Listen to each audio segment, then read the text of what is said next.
Les temps d'activité périscolaire vivent leur dernière semaine dans certaines communes, et notamment à Saint-Pierre-le-Vieux dans le sud Vendée. Ici, décision a été prise à l'unanimité par le conseil municipal et le conseil scolaire de revenir à la semaine des 4 jours.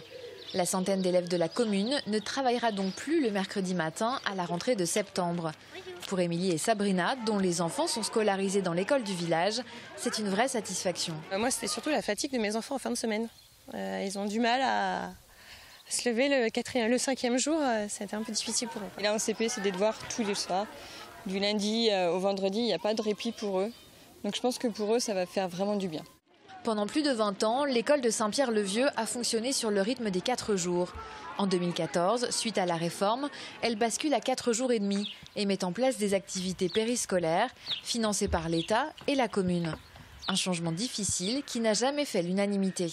Autant c'est facile pour les villes qui ont déjà des moyens, autant pour les petites communes. On a fait du mieux qu'on a pu, on a même fait des choses sympathiques, mais on se demandait d'abord si c'était bien notre rôle.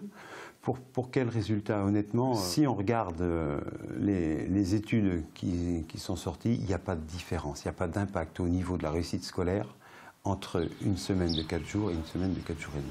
Le nouveau ministre de l'Éducation a décidé de laisser les communes et les conseils d'école choisir librement leur rythme scolaire. Si Saint-Pierre-le-Vieux a anticipé son retour aux 4 jours, d'autres communes préfèrent se laisser encore 1 an pour se décider. C'est le cas à La Roche-sur-Yon. À la rentrée, les 15 groupes scolaires resteront au rythme de 4 jours et demi. On garde le dispositif autant en maternelle qu'en élémentaire, qui de fait est déjà en place avec des conventions, avec des associations qui travaillent avec nous dans la mairie. Donc là, il ne fallait rien toucher. À notre avis, il ne fallait rien toucher. Nous attendons aussi les dispositions financières que l'État nous mettra à disposition dans les années à venir. Pour le moment, l'État maintient son aide financière pour les temps d'accueil périscolaire. Mais pour combien de temps ? À Saint-Pierre-le-Vieux, la question ne se pose plus. La commune attend désormais l'accord de l'inspectrice académique pour revenir officiellement à la semaine de 4 jours.